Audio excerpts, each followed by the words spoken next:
nail friends, what's going on? My name is Tam. I am the CEO and proud owner of Boss Lux Nails, where I do designer personal nails for you. So let's talk sizing, okay? So some of you, this is your very first time ordering from me, and you want to know, how do I go about doing sizes? Well, I have two different ways to do that.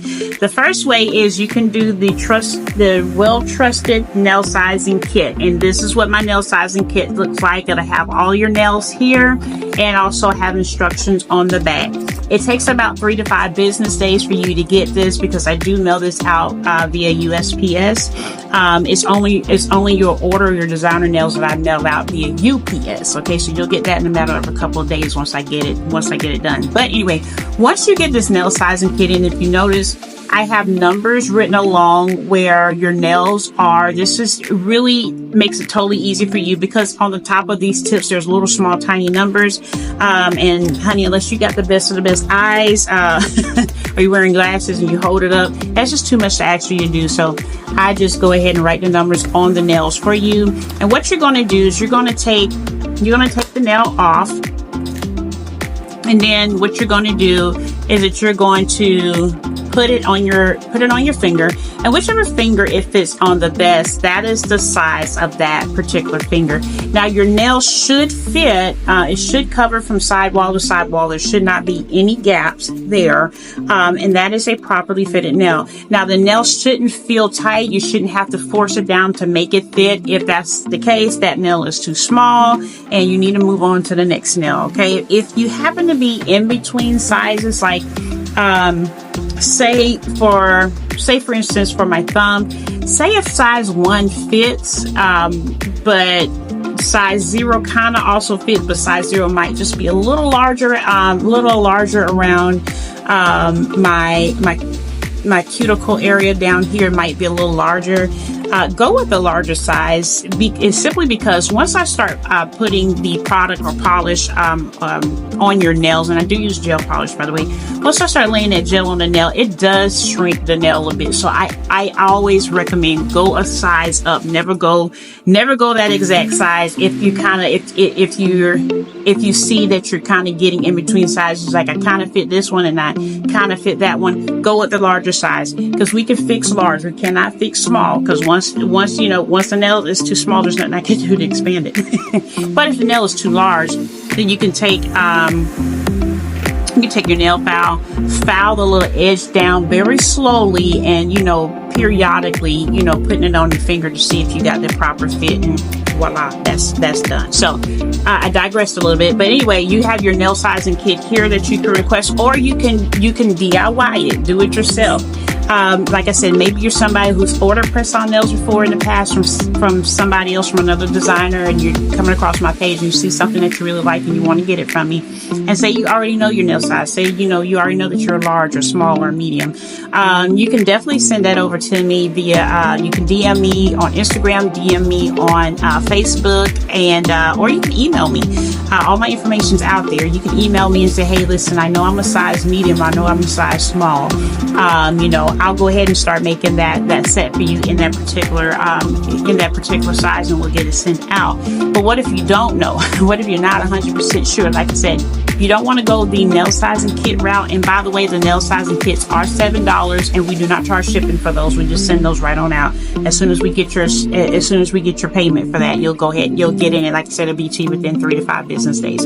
So I'm going to actually drop my camera down, because I want to show you guys exactly how to properly measure your nail bed for to find out if you're small, medium, or large size. All right, guys, so I have my camera down. Let's get some light down here. I already have a piece of paper with my measurements already pre-done on it, but I'm gonna flip it over and do it this way. So you're gonna need a piece of paper.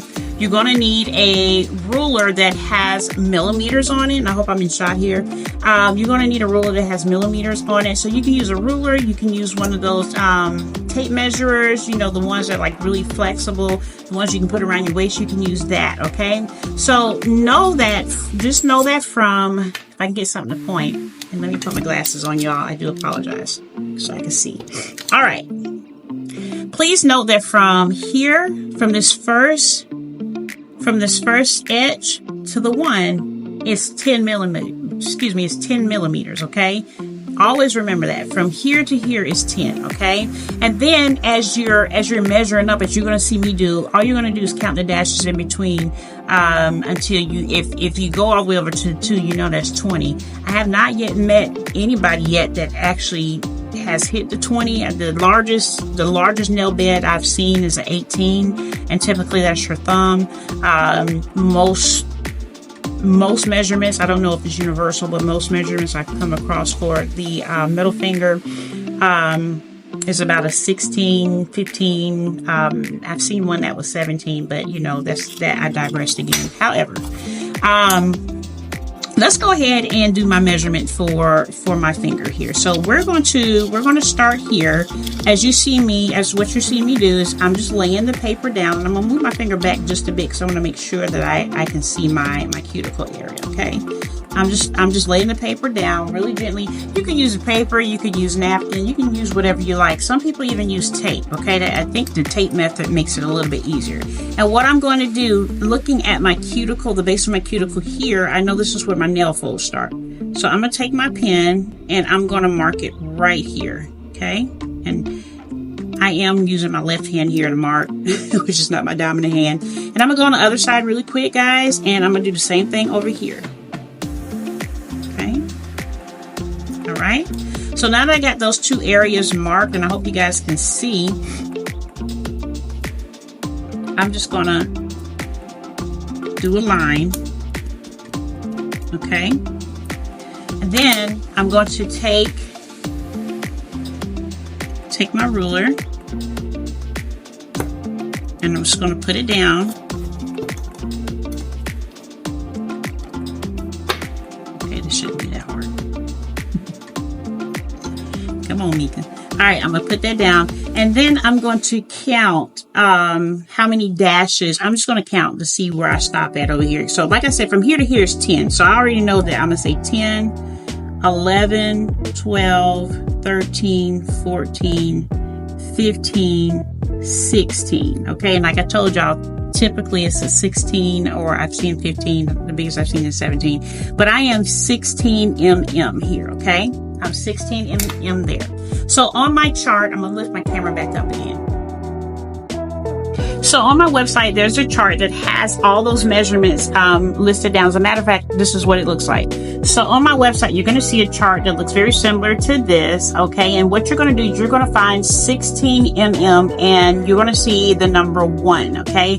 That simply means that for this finger, my middle finger is a size 1, okay? So I know that that's a size 1, okay? And then I'm going to do the same thing. You can do it, you know, for all your fingers, of course. Or sometimes I tell people, listen, just do your thumb, your middle finger, and your pinky for me. Because these two here, typically, if this isn't a 4, it may be a 5, and the same thing for this one. If it's not a 4, it's a 5. But what I really want you to do is just, you know, if you're going to do the DIY method, measure your thumb, your middle finger, and your pinky finger for me, because those are kind of like a little iffy, and based off of those 3 measurements, I can kind of tell if you're, you know, if you're going to be a small, medium, or large, or if you just want to go ahead and, you know, do all 10. You want to go ahead and do all 10, you can go ahead and do it that way, or you can just simply request a nail sizing kit. Like I said, it's just $7. Give it 3 to 5 business days to get to you, and then you can fit your nails.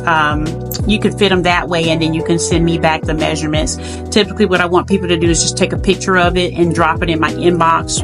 You can drop it either if you're on Facebook. If you found me on Facebook, you can DM me on Facebook, or you can send it to my. I've had several people send it to my email, or you can just send it to my Instagram inbox. So yeah, there's a few different ways you can get me your measurements.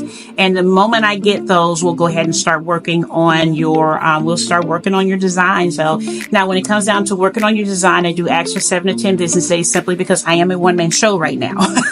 I do plan on, hopefully, within the near future here, I do plan on hiring on a few nail techs to step on board with me and help me out, so we can get production done a little bit faster, where we can go from 7 to 10 down to 3 to 5. So fingers crossed, guys. That is part of my plan with that. But I am very excited to be able to design for you, and I do like to take you through the entire process with open communication. Any questions that you have about your design, any adjustments that you see that you want to make. Maybe there's a particular design online that you see on the website or in my album, on any of my social media platforms, anything that you see that's on my page and you're like, hey, I really like this design, but I don't like pink. Is there any way we can do it blue or do it purple? Do you have yellow? And the answer is absolutely yes. Absolutely yes. I design and I work for you. Okay. So whatever adjustments you want to make to any of the designs I already have, it's totally fine. They go on your hands, not mine. Of course, I wear my own designs, but like I said, I just really want you happy with what you purchase. So yes, customization is something that we absolutely do allow, and I love it. So that's one of the things that I feel like sets my company apart from others out here, besides the stellar A+ customer service, and we get raved on for our customer service. I do customer service the right way. Now let's talk really quick, and we're going to hop off here. Let's talk really quick about my return and refund policy, because that's something that oftentimes does come up. And I am currently working on a brand new website. So guys, just hold tight. For the meantime, everybody's been inboxing me and going to my Instagram and my Facebook page to get me their orders, because my website right now is I am revamping it. So because I had a few things extra and new that I wanted to add to this. But let's talk really quick, like I said, about the return policy or refunds. I do not do returns because of the nature of the product, and I do not do refunds unless if you happen to not ever receive your product, and I know that it's because maybe on something on my end, which never happens. You always get your stuff, but say if I can't get done for whatever the reason. It's been 3 weeks and I hadn't done anything with your design and you hadn't received it. Yes, ma'am, I will give you a refund. It's only the right thing to do, honey. Okay. I am not that type of businesswoman, by the way. I really put a lot of pressure on myself to get your sets, get it sent out within the 7 to 10 day span. And here's the way I control that. I only take so many orders per week. Once I hit that maximum order for the week, I start a waiting list for the following week, and it's first come, first serve. So that is that. So I am going to run, guys, because I have a couple of the things I need to get done here in the office. I got 2 orders that I'm working on also, but I want to hop in and do this really quick just to kind of clear up any questions that you guys may have. If you have any additional questions, go ahead and inbox me or send me a quick email and we'll be chatting. Bye.